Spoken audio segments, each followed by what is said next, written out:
In this video, I am going to explain anatomy of psoas.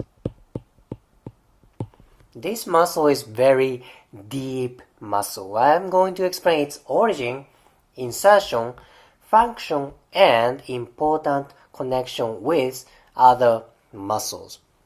So, where does its psoas originate from? It's basically from lumbar spines. It originates from T12 through L4. Or for some people, maybe somebody's psoas originates from L5. It's basically from lumbar spines plus T12. But where on the spines exactly? That's from body of spine. Body of spine. Then this part, this is transverse process. Transverse process. More interestingly, psoas originates from this tissue. What are they? They are intervertebral disc. Intervertebral disc. This is very famous for herniated disc, right? So this is hypothesis. When psoas gets tight or psoas is used for chronically, maybe that can compress intervertebral discs, or that can put too much load for discs, right? So for years of loading, maybe that can create cause for herniated disc, right?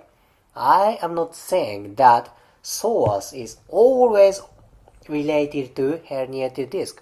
No, it's not, but I'm just giving you a new angle to look psoas and herniated disc. I hope this information helps your clinical experience.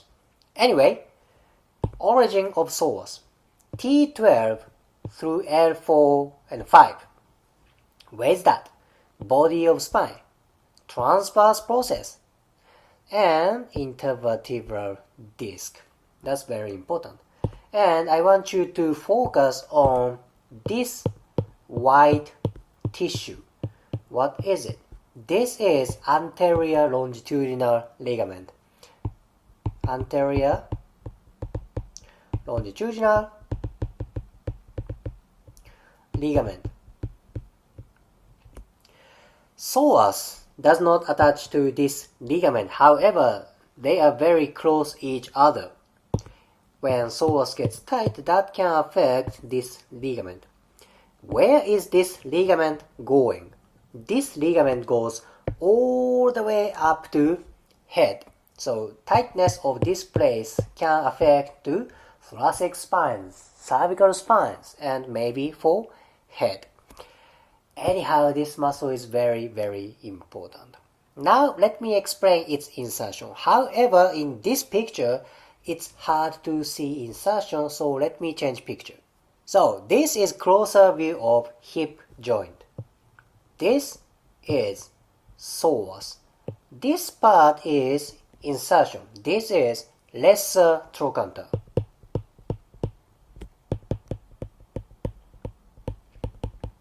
Lesser trochanter. Lesser. If there is lesser, there should be greater trochanter.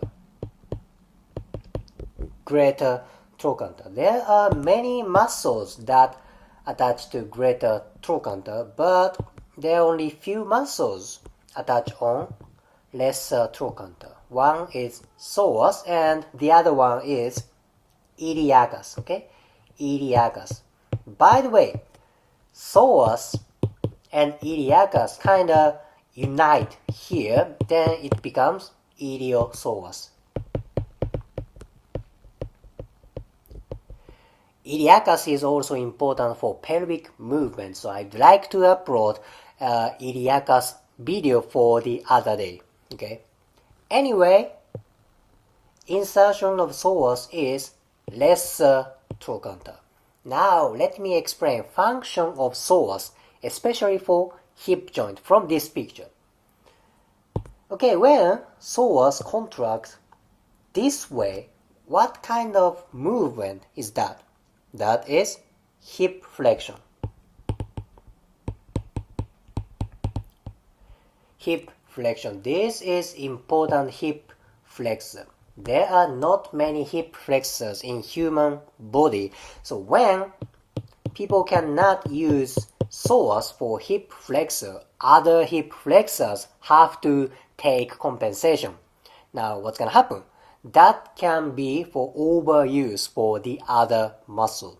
That is why adequate usage of psoas is important for other muscles.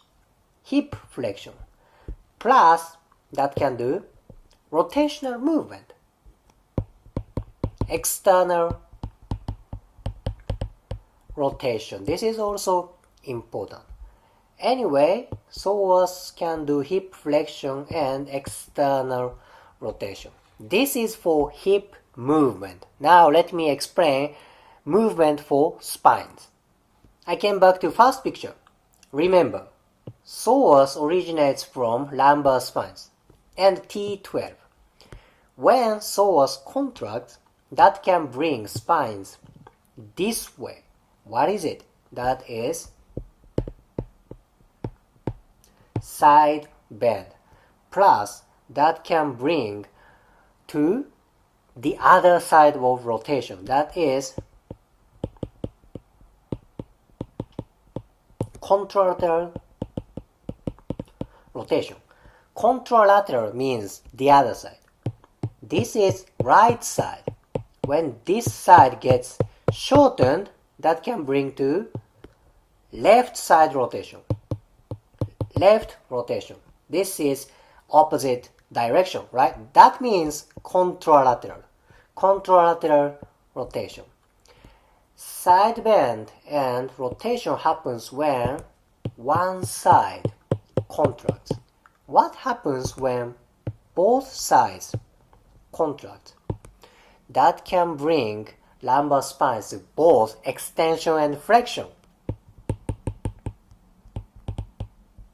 Extension and flexion. I know this is weird, but depends on the position of lumbar spines. Psoas can do both extension or flexion. Main function is flexion. When you do sit up, psoas contracts. But I shall keep repeating, depends on lumbar spine, position of lumbar spines that can do extension. This is very important for lumbar mobility and lumbar posture. Okay. Plus, do you remember? Psoas originates from intervertebral disc. So this is just my opinion.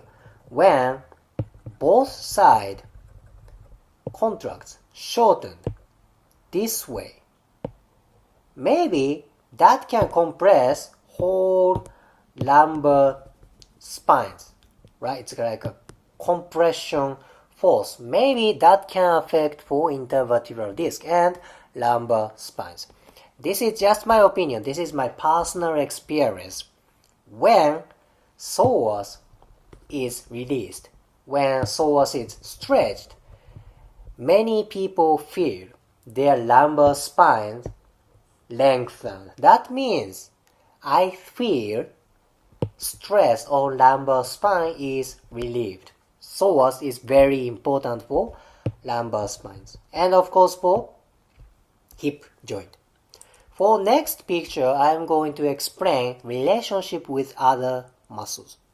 Okay, you see many muscles. This is psoas. As I said, psoas and iliacus unite together and it becomes iliopsoas, right? That is why when psoas gets tight, maybe iliacus can be aggravated. When iliacus gets tight, that can aggravate psoas because they are very close each other. there are many other relationships, such as this muscle. This is quadratus lumborum. Quadratus lumborum. Oh my gosh, this muscle is freaking important for low back pain and tight low back. It's same like iliacus. When this muscle gets tight, that can affect psoas. When psoas gets tight, that can affect quadratus lumborum. Two more tissues. Next one is this one. I change color. This one is part of diaphragm. Diaphragm. This part is crura of diaphragm. Crura means leg. Leg part of diaphragm. Psoas and crura have relationship with each other. I shall repeat again. When crura gets tight, that can affect psoas. When psoas gets tight, that can affect crura. Okay, the last one is which you don't see in this picture. There is kind of a corset-like muscle in abdominal muscle. That is transverse abdominis. Transverse abdominis. So these are all deep muscles, right? So if you follow this connection from psoas, quadratus lumborum, then it can reach to transverse abdominis. This muscle is important to stabilize core. That is why tightness of psoas can affect many muscles. Of course, when one of them gets tight, that can affect for whole muscles, which I explained today. This unit is freaking important for core movement and core stability. So in this video, I explained basic anatomy of psoas. I explained its origin, insertion, function, and anatomical connection with other muscles. If you liked today's video, please hit the like button, comment, and subscribe. See you next video.